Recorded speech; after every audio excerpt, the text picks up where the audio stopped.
Mi nombre es Luciano Torres, tengo 68 años y mi hija me lanzó el plato a la cabeza gritando, «Ni tu sombra quiero ver». Esa noche le dejé la casa vacía. Pero lo que ella no sabía es que esa casa donde había vivido gratis durante 10 años tenía una historia legal que estaba a punto de cambiar su vida para siempre. Imagínate la escena. Martes por la noche, después de un día de trabajo pesado en mi taller de carpintería. Llego a mi casa, la casa que construí con mis propias manos hace 30 años, y encuentro a mi hija Natalia en la cocina preparando la cena para ella y sus 3 hijos. «Papá», me dice sin siquiera levantar la vista de la hornalla, «los chicos necesitan plata para las actividades escolares. Son 2.500 pesos por cada uno, y necesito que me des para los útiles del año que viene también». «Natalia», le digo mientras me saco las botas de trabajo, «recién el mes pasado te di 5.000 pesos para la escuela.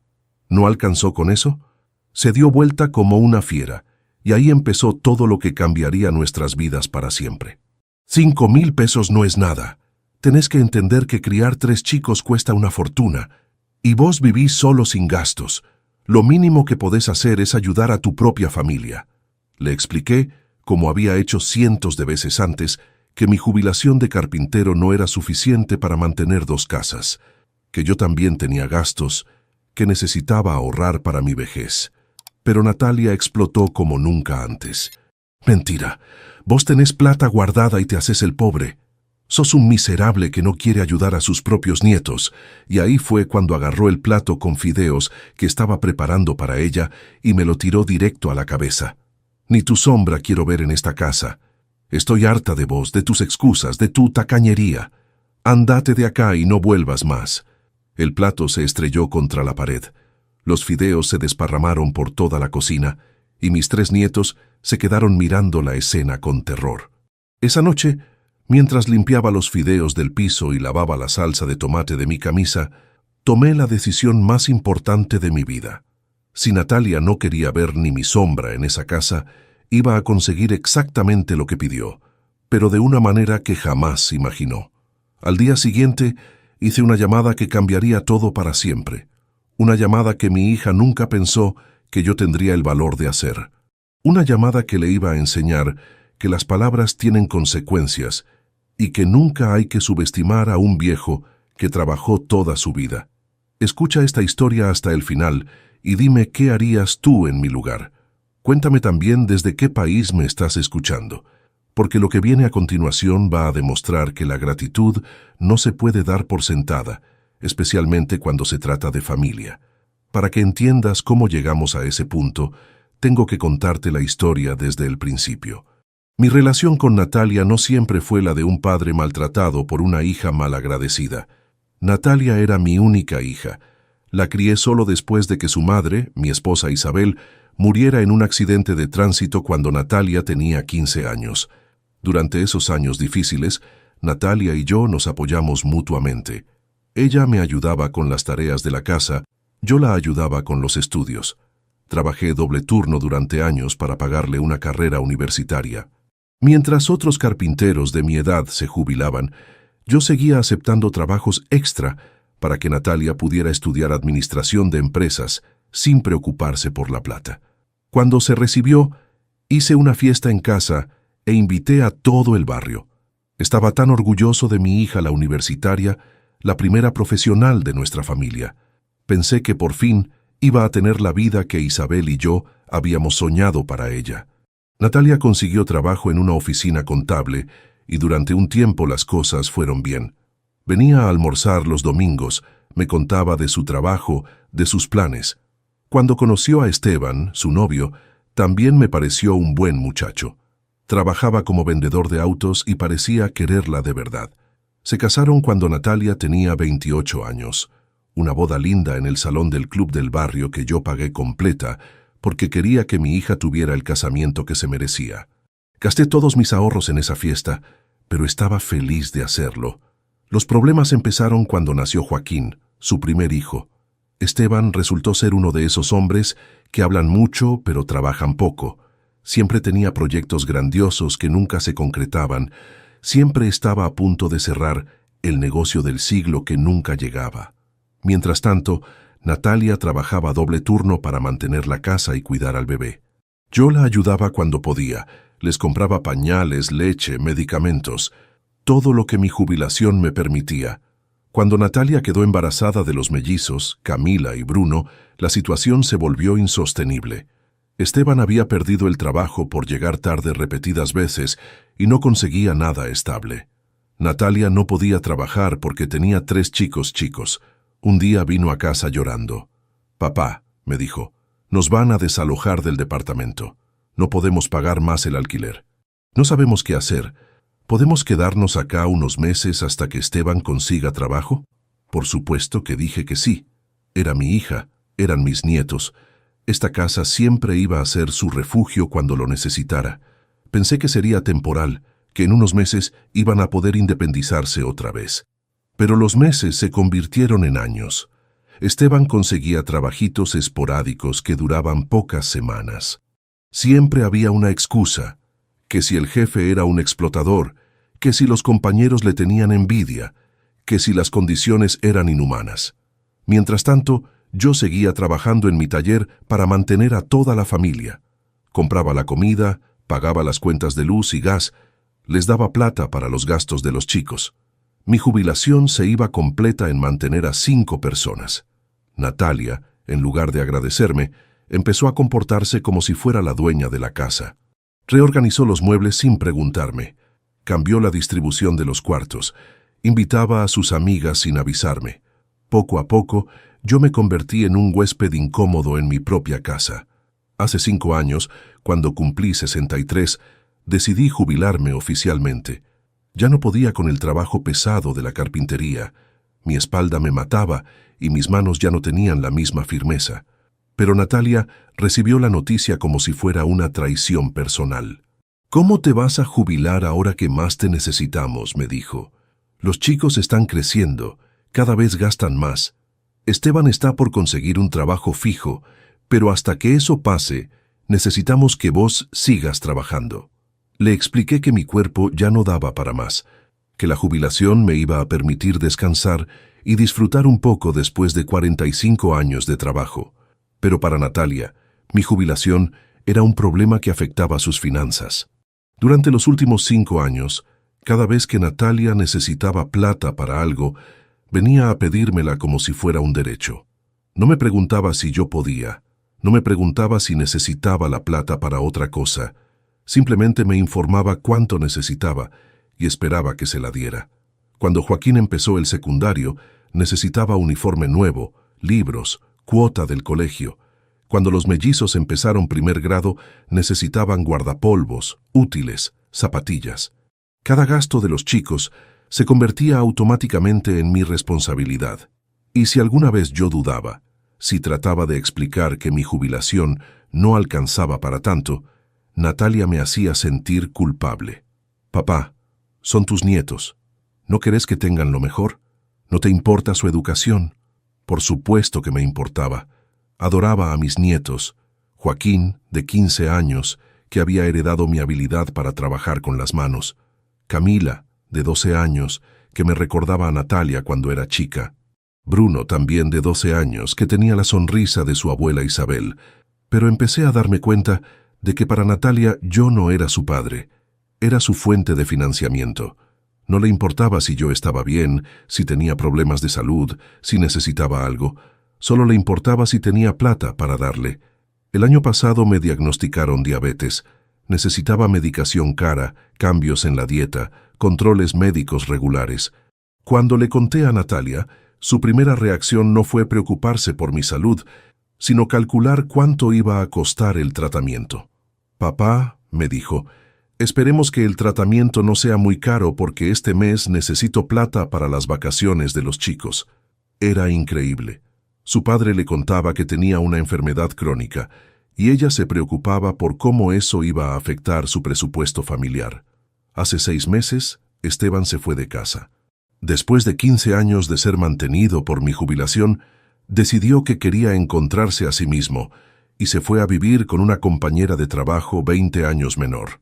Dejó a Natalia sola con 3 hijos y sin ningún ingreso propio. En lugar de buscar trabajo, en lugar de tratar de valerse por sí misma, Natalia decidió que yo tenía que compensar la ausencia de Esteban. Ahora no solo tenía que mantener a los chicos, sino también a ella. Mi jubilación de 35,000 pesos mensuales tenía que alcanzar para 5 personas. Empecé a trabajar otra vez en mi taller, haciendo muebles por encargo, para poder llegar a fin de mes. A los 68 años, con diabetes, con dolores de espalda, tenía que volver a trabajar porque mi hija de 43 años no quería conseguir un empleo. Cada vez que le sugería que buscara trabajo, Natalia se enojaba. ¿Quién va a cuidar a los chicos? Vos te haces cargo de llevarlos al colegio, de ayudarlos con las tareas, de cocinarles. Es fácil hablar cuando uno no tiene responsabilidades. Responsabilidades. Como si criar 3 hijos fuera responsabilidad mía y no de ella. Como si yo no hubiera criado una hija trabajando doble turno después de quedar viudo. Como si tener hijos fuera una excusa para no trabajar nunca más. Los últimos meses fueron insoportables. Natalia estaba cada vez más agresiva, cada vez más exigente. Si yo compraba una marca de fideos en lugar de otra, me gritaba que no entendía las necesidades de los chicos. Si no tenía plata para algún capricho, me acusaba de ser tacaño.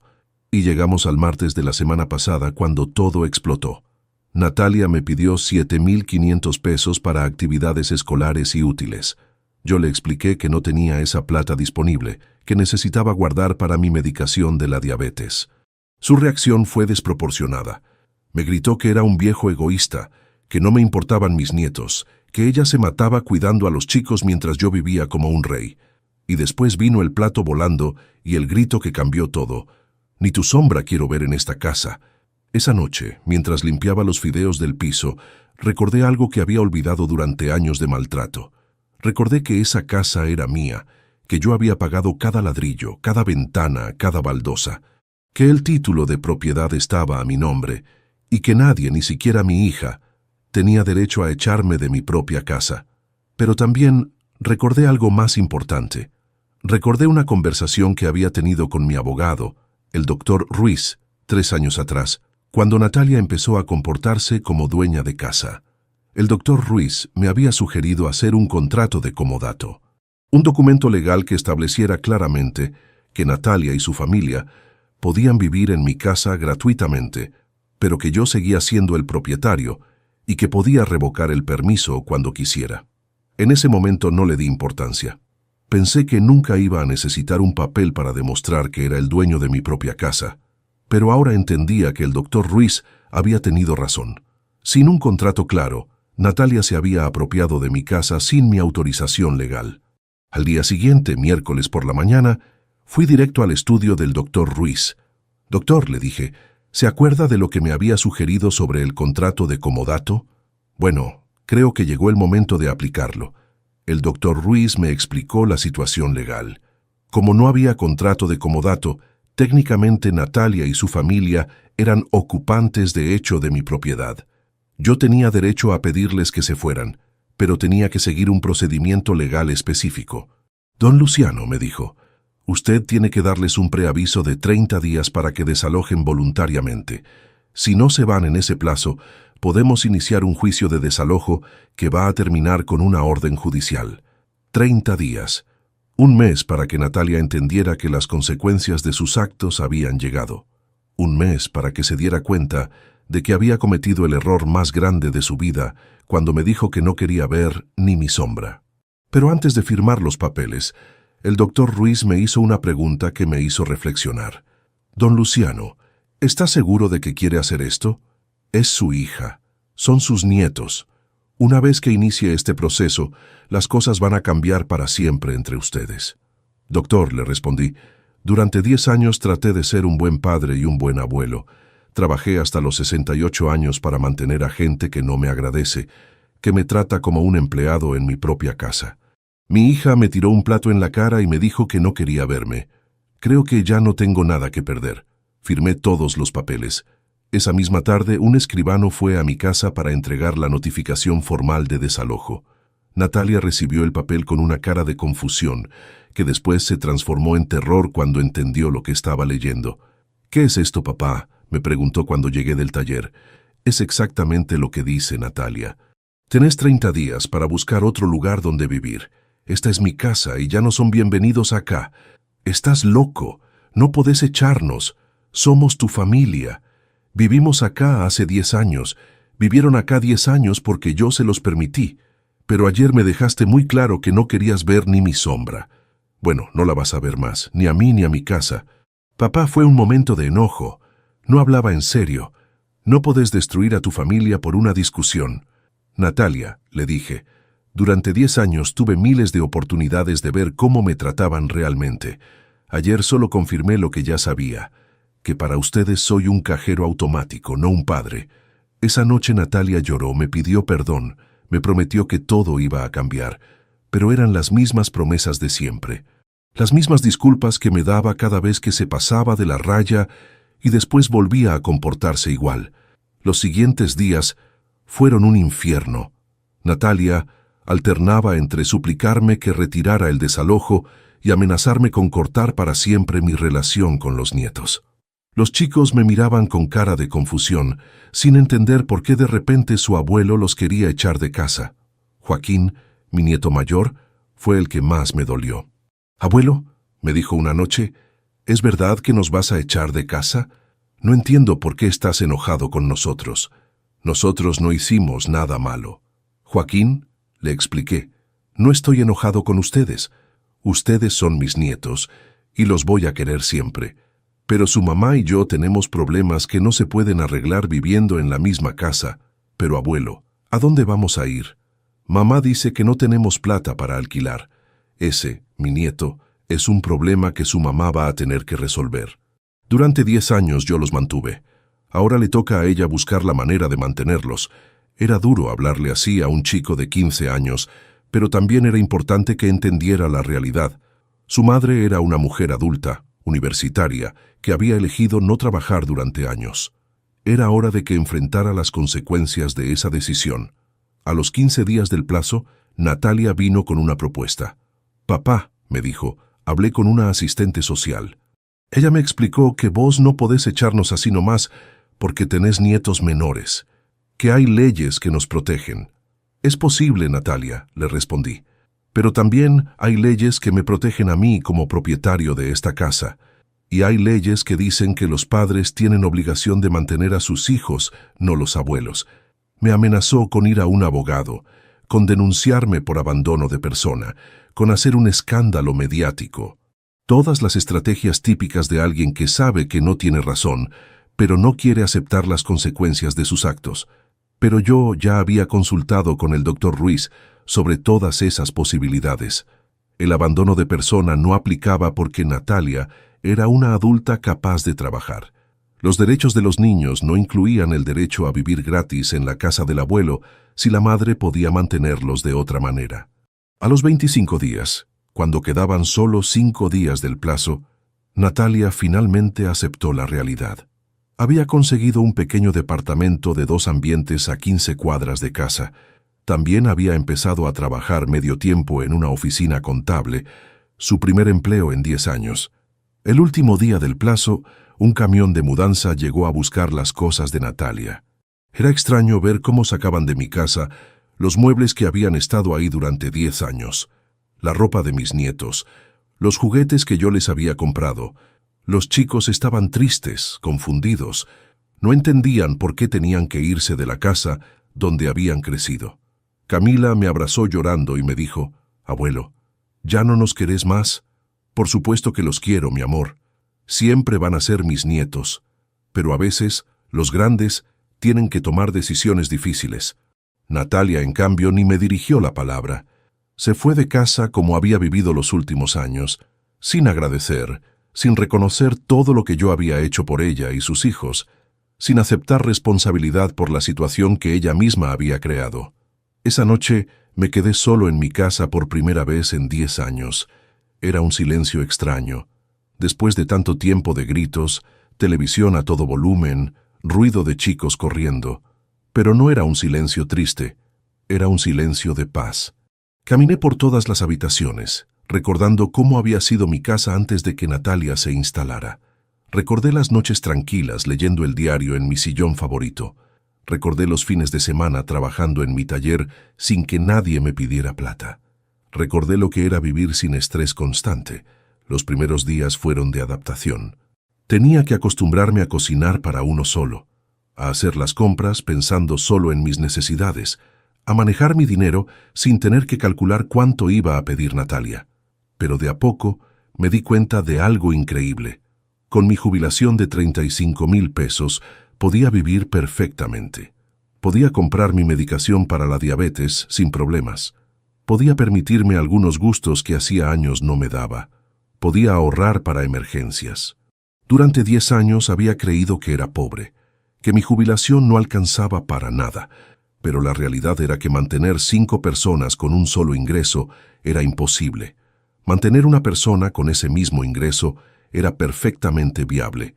También descubrí que tenía mucho tiempo libre, sin tener que trabajar extra para mantener a Natalia, sin tener que estar disponible para cada emergencia económica familiar.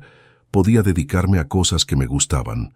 Volví a mi taller, pero ahora por placer, no por necesidad. Empecé a hacer muebles para regalar a vecinos, a arreglar cosas del barrio sin cobrar. Redescubrí el placer de trabajar con las manos sin la presión de tener que generar ingresos.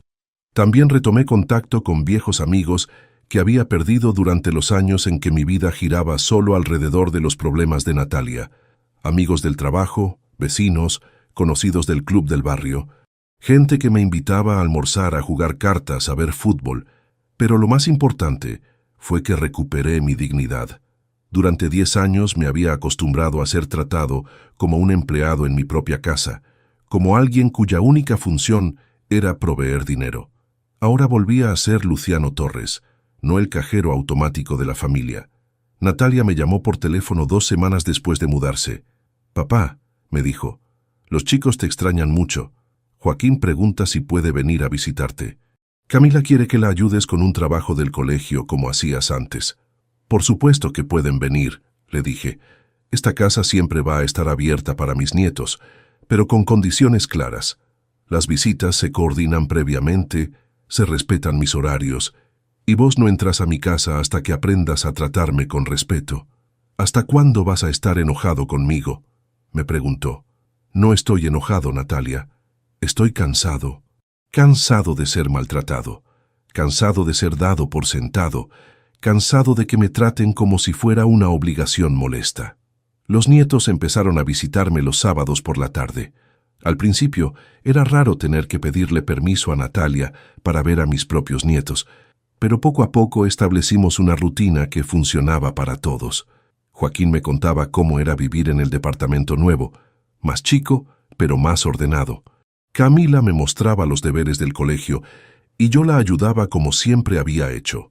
Bruno me pedía que le enseñara a usar las herramientas del taller, pero lo más importante era que ahora podía disfrutar realmente de mis nietos, sin el estrés de mantenerlos económicamente, sin la presión de estar disponible las 24 horas, podía concentrarme en ser un buen abuelo durante el tiempo que pasábamos juntos. También me di cuenta de que los chicos se habían adaptado mejor de lo que esperaba a la nueva situación. Vivir en un lugar más chico, pero donde su madre trabajaba y se hacía responsable, les había dado más estabilidad emocional que vivir en una casa grande, pero con conflictos constantes. Joaquín incluso me dijo una tarde: «Abuelo, al principio estaba enojado porque nos habías echado de casa, pero ahora entiendo que mamá necesitaba aprender a trabajar. Está más contenta desde que tiene su trabajo, aunque llega cansada». Esas palabras de mi nieto me confirmaron que había tomado la decisión correcta. A veces los actos que parecen crueles a corto plazo son necesarios para el crecimiento de las personas a largo plazo. Natalia tardó 3 meses en venir a hablar conmigo personalmente. Cuando finalmente lo hizo, era una mujer diferente. El trabajo la había cambiado. Tenía más confianza en sí misma, más energía, más propósito. «Papá», me dijo, «vine a pedirte perdón, no solo por el plato, sino por todo. Por 10 años de tratarte mal, por darte por sentado, por convertirte en mi empleado en lugar de valorarte como mi padre. También vine a agradecerte», siguió diciendo. «Echarme de casa fue lo mejor que me pudo pasar. Me obligó a trabajar, a hacerme responsable de mi vida. Por primera vez en años me siento orgullosa de mí misma. Esa disculpa, viniendo de una hija que había aprendido a valorar el trabajo y la responsabilidad, significó más para mí que cualquier plato de fideos que no me hubiera tirado nunca. Le dije que la perdonaba, pero que las cosas entre nosotros iban a ser diferentes de ahora en adelante, que iba a seguir siendo su padre y el abuelo de sus hijos, pero con límites claros, con respeto mutuo. Pero reconstruir una relación familiar no es algo que pase de un día para el otro. Durante los meses siguientes, tanto Natalia como yo tuvimos que aprender nuevas maneras de relacionarnos, maneras más sanas, basadas en el respeto mutuo y no en la dependencia económica. Al principio, Natalia venía a visitarme con cierta incomodidad. Se notaba que le costaba estar en la casa donde había vivido durante 10 años, pero ahora como invitada. Me pedía permiso para usar el baño, para servirse un vaso de agua, para sentarse en el sillón donde antes se despatarracaba como si fuera suyo. «Papá», me decía, «me siento rara viniendo de visita a la casa donde crecí.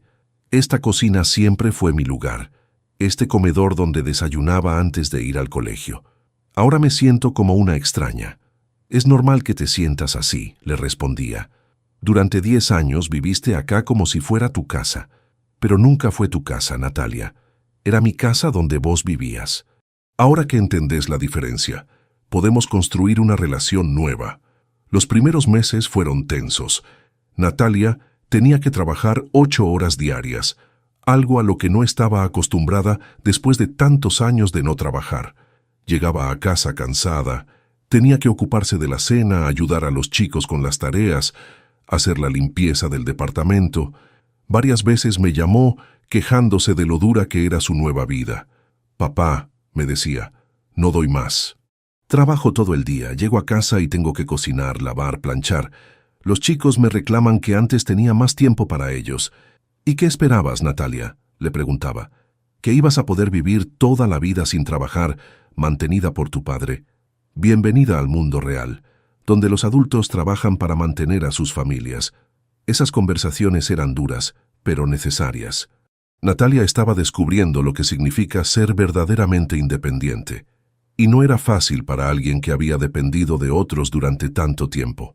Pero poco a poco empecé a ver cambios positivos. Natalia se las ingeniaba para organizar mejor su tiempo. Los chicos empezaron a colaborar más en las tareas domésticas. Joaquín aprendió a cocinar platos sencillos. Camila y Bruno se turnaban para lavar los platos. También noté que Natalia estaba más orgullosa de sí misma. Cuando me contaba sobre su trabajo, sobre los problemas que había solucionado en la oficina, sobre el reconocimiento que recibía de sus jefes, se le iluminaba la cara de una manera que no había visto en años. «Papá», me dijo un día, «hoy mi jefe me felicitó por un informe que hice. Me dijo que era muy prolijo y que tenía buenas ideas. Hacía años que nadie me decía que hacía algo bien. ¿Te das cuenta de lo que significa sentirse útil otra vez?». Esas palabras me confirmaron que había tomado la decisión correcta. Durante años, Natalia había perdido su autoestima porque no tenía desafíos, no tenía responsabilidades propias, no tenía manera de demostrar sus capacidades. Viéndola ahora trabajando, luchando, creciendo, me di cuenta de que mantenerla económicamente no había sido ayudarla. Había sido perjudicarla porque le había quitado la oportunidad de desarrollar su potencial. Después de 6 meses de trabajo, Natalia recibió su primer aumento de sueldo. Era un aumento pequeño, de 3,000 pesos, pero para ella representaba mucho más que dinero. Representaba reconocimiento, progreso, futuro. «Papá», me dijo cuando vino a contarme la noticia, «con este aumento voy a poder ahorrar un poco todos los meses. Quiero juntar para dar el anticipo de un departamento más grande, con una habitación para cada uno de los chicos». Ver a mi hija planificar su futuro, tener metas propias, trabajar por sus objetivos, me llenaba de orgullo. Era la Natalia que yo había imaginado cuando le pagué los estudios universitarios, la profesional capaz e independiente que siempre había sabido que podía ser. Pero no todo fue fácil durante este proceso. Hubo momentos en que Natalia volvía a sus viejos patrones, especialmente cuando tenía gastos inesperados. Cuando Bruno se enfermó y necesitó medicamentos caros, cuando se rompió el lavarropas del departamento, cuando Camila necesitó lentes. En esas ocasiones, Natalia venía a pedirme ayuda económica como en los viejos tiempos, pero ahora yo tenía límites claros. La ayudaba cuando realmente era una emergencia, pero con condiciones específicas. Natalia, le decía, te voy a prestar 2,000 pesos para la medicación de Bruno, pero es un préstamo, no un regalo. Me los devolvés en 4 cuotas de 500 pesos, y antes de prestarle plata a vos otra vez, tenés que haber devuelto esta. Al principio se ofendía. Papá, soy tu hija, no una extraña. ¿Me vas a cobrar intereses como un banco? No te voy a cobrar intereses, pero sí te voy a enseñar que el dinero cuesta ganarlo. Si te cuesta devolverlo, vas a pensar 2 veces antes de pedirlo. Esa disciplina económica le sirvió mucho. Natalia aprendió a administrar mejor su dinero, a priorizar gastos, a distinguir entre necesidades y caprichos. Aprendió a ahorrar para emergencias en lugar de contar automáticamente conmigo. También establecimos reglas claras para las visitas de los nietos. Podían venir los sábados por la tarde y los domingos hasta las 6. Durante esas visitas yo me dedicaba completamente a ellos, pero cuando se terminaba el horario, se terminaba la visita. Los chicos tardaron en acostumbrarse a estos límites. Estaban acostumbrados a tener acceso total a mi casa y a mí. Ahora tenían que aprender que el tiempo del abuelo también tenía valor y que había que respetarlo. Abuelo, me decía Camila un domingo cuando llegaban las 6, ¿no podemos quedarnos un ratito más? Estábamos tan bien jugando. No, mi amor. Las reglas son las reglas. Si empiezo a hacer excepciones, después no voy a poder mantener los límites que necesito. Era difícil ser firme con mis nietos, pero era necesario. Ellos también tenían que aprender que las relaciones sanas tienen límites, que el amor no significa disponibilidad total, que el respeto incluye respetar los tiempos y espacios de los demás. Con el tiempo, los chicos entendieron y aceptaron las nuevas reglas. Incluso empezaron a valorar más el tiempo que pasábamos juntos porque sabían que era limitado. Se concentraban en disfrutar esas horas en lugar de darlas por sentadas. Joaquín, que ya tenía 16 años, fue el que mejor entendió la situación. Un día me dijo algo que me marcó mucho. Abuelo, al principio estaba enojado porque nos habías echado de casa, pero ahora me doy cuenta de que mamá estaba mal. No estaba viviendo, estaba sobreviviendo, ahora está mucho mejor.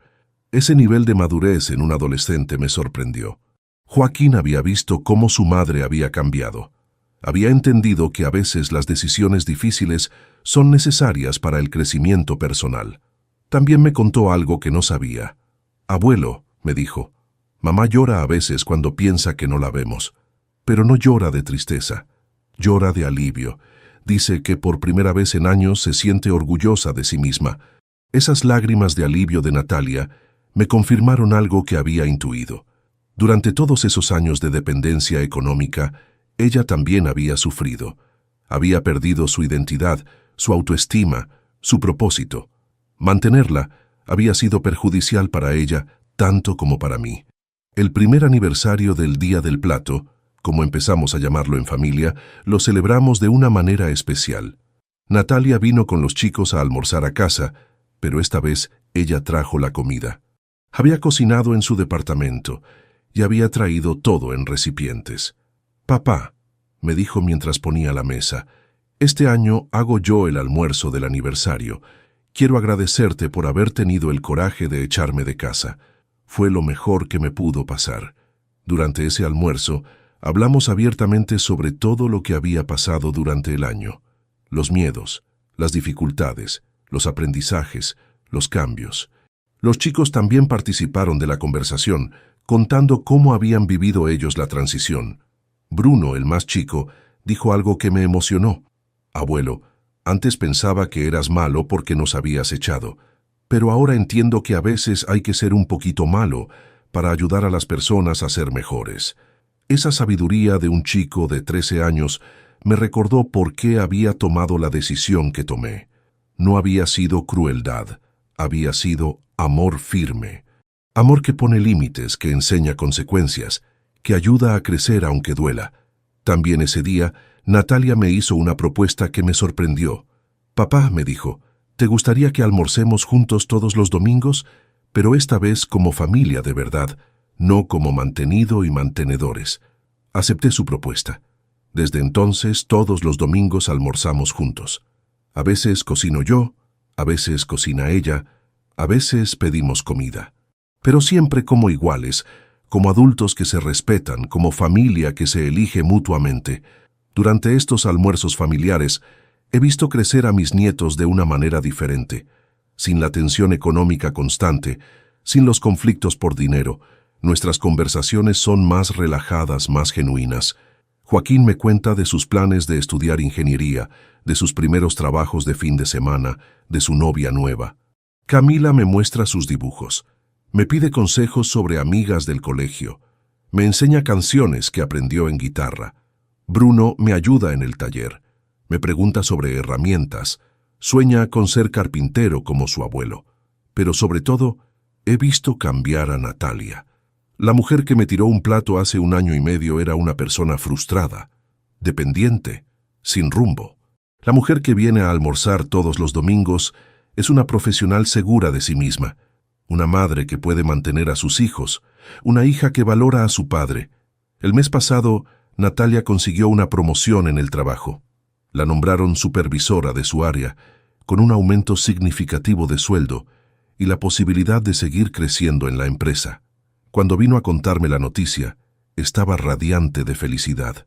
«Papá», me dijo, «mi jefe me dijo que soy una de las empleadas más comprometidas que ha tenido, que tengo iniciativa, que resuelvo problemas, que soy confiable. ¿Te das cuenta? Durante 10 años pensé que no servía para nada, y resulta que tengo capacidades que ni yo conocía». Esa promoción de Natalia me llenó de orgullo, no solo por el reconocimiento profesional, sino porque representaba la culminación de su proceso de crecimiento. Había pasado de ser una mujer dependiente a ser una profesional respetada. Con su nuevo sueldo, Natalia pudo mudarse a un departamento de 3 ambientes en un barrio mejor. Los chicos tienen ahora cada uno su habitación. Hay más espacio para estudiar y jugar. Es un hogar propio, ganado con su trabajo, donde ella es la proveedora y la responsable. La semana pasada me invitó a conocer su nuevo departamento. Era la primera vez que visitaba un hogar de Natalia como invitado, no como propietario o mantenedor. Se había decorado con muebles que había comprado con su propio dinero, con objetos que reflejaban su personalidad. «Papá», me dijo mientras me mostraba cada rincón, «este es mi primer hogar de verdad. La primera vez en mi vida que vivo en un lugar que pago yo, que elegí yo, que mantiene yo. No sabes lo que significa esa independencia». Ver a Natalia orgullosa de su hogar, de su trabajo, de su capacidad para mantener a sus hijos, me confirmó una vez más que la decisión de echarla de casa había sido correcta. Había sido dolorosa, había sido difícil, pero había sido necesaria. También me hizo reflexionar sobre algo importante. A veces el amor verdadero requiere decisiones que parecen crueles a corto plazo. A veces ayudar a alguien significa dejar de ayudarlo. A veces salvar a una persona significa obligarla a salvarse a sí misma. Durante todos esos años en que mantuve a Natalia, pensé que estaba siendo un buen padre. Pensé que estaba protegiendo a mi hija y a mis nietos, pero en realidad estaba impidiendo que Natalia desarrollara su potencial. Estaba enseñándole que podía vivir sin trabajar. Estaba privándola de la satisfacción del logro personal. El plato que me tiró aquella noche fue el catalizador que necesitábamos para cambiar una dinámica tóxica que nos estaba destruyendo a todos. Su grito de «ni tu sombra quiero ver» fue la excusa perfecta para hacer lo que tendría que haber hecho años antes. Hoy, 1 año y medio después de aquella noche cuando limpié fideos del piso de mi cocina, puedo decir que mi relación con Natalia es la mejor que hemos tenido en décadas. Es una relación entre adultos que se respetan, entre padre e hija que se valoran mutuamente, y mis nietos han aprendido lecciones valiosas sobre responsabilidad, trabajo, independencia. Han visto a su madre crecer profesionalmente, Han entendido que el dinero se gana trabajando. Han aprendido que las relaciones sanas tienen límites. Joaquín ya trabaja los sábados en un local de computación y ahorra para comprarse una moto. Camila ayuda a Natalia con las tareas domésticas y habla de estudiar diseño gráfico. Bruno sigue viniendo a mi taller, pero ahora entiende que es un privilegio, no un derecho. Mi hija me lanzó el plato y gritó, «¡Ni tu sombra quiero ver!». Esa noche le dejé la casa vacía. Y fue la mejor decisión que tomé en mi vida, porque a veces, para construir algo nuevo y mejor, hay que tener el coraje de destruir lo que está roto. La semana pasada, mientras tomaba mate en mi patio después de un día tranquilo en el taller, me puse a reflexionar sobre todo lo que había pasado desde aquella noche del plato. Me di cuenta de que no solo había cambiado mi relación con Natalia, sino que había cambiado como persona. Durante 10 años había vivido en un estado de ansiedad constante, siempre preocupado por llegar a fin de mes, siempre calculando cuánto dinero necesitaría para la próxima emergencia familiar, siempre sintiendo que no era suficiente como padre y abuelo. Esa ansiedad se había vuelto mi estado normal. Ahora, sentado en mi patio, tomando mate sin prisa, sin que nadie me interrumpa pidiendo dinero, me di cuenta de algo fundamental. Había recuperado la paz. Una paz que no tenía desde antes de que Natalia se mudara a mi casa. Es increíble cómo uno se acostumbra al caos, al estrés, a la falta de respeto. Durante años había normalizado ser tratado como un cajero automático en mi propia casa. Había aceptado que mi función en la familia era proveer dinero y callarme la boca. Pero ahora, en el silencio de mi casa ordenada, con mi dinero administrado por mí mismo, con mi tiempo organizado según mis necesidades, entiendo lo que había perdido durante tantos años, mi propia vida. Ayer vino don Carlos, mi vecino de al lado, a preguntarme si era verdad que había echado a mi hija de casa.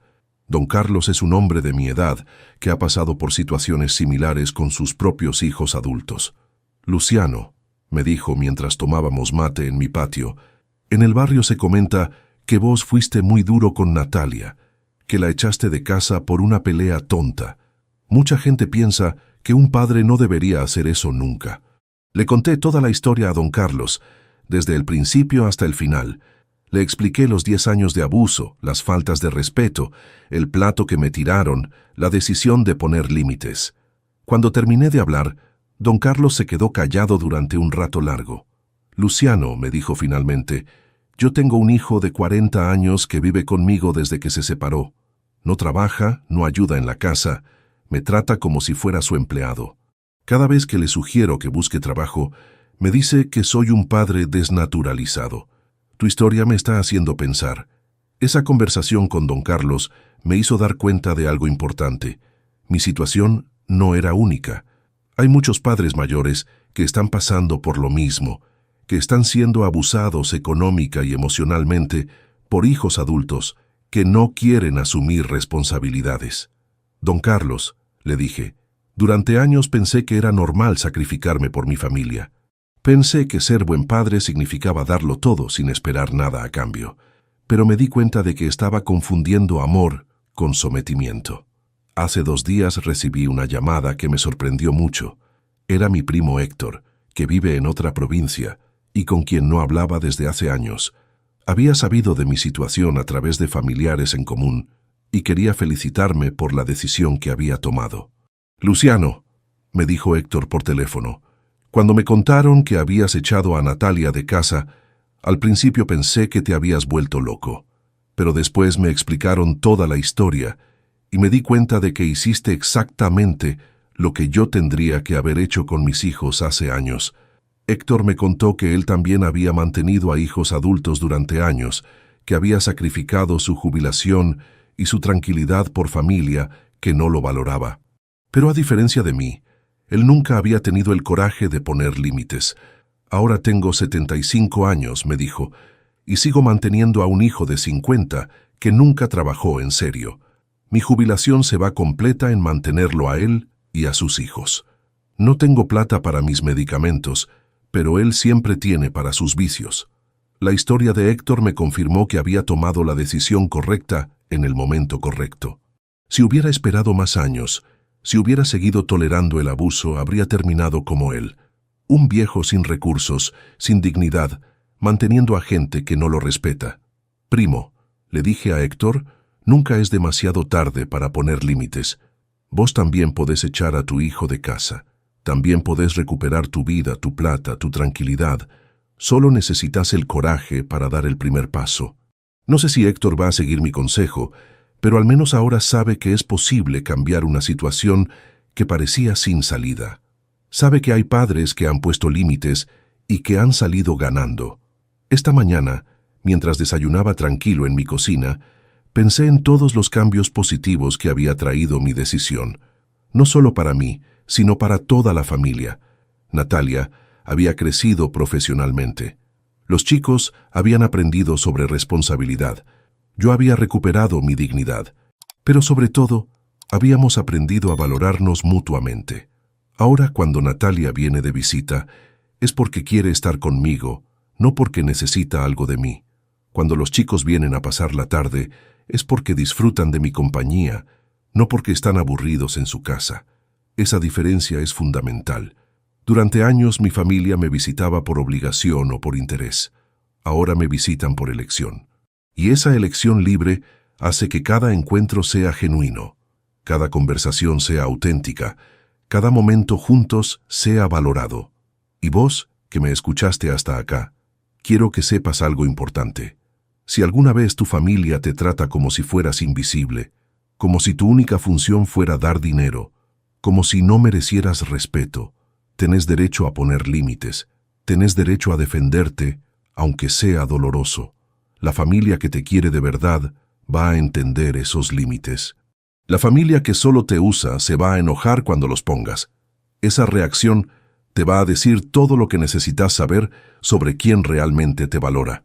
Cuéntame si esta historia tuvo sentido para vos y decime desde qué país me estás escuchando, porque al final lo único que realmente importa no es mantener la paz familiar a cualquier precio, sino mantener el respeto propio, cueste lo que cueste.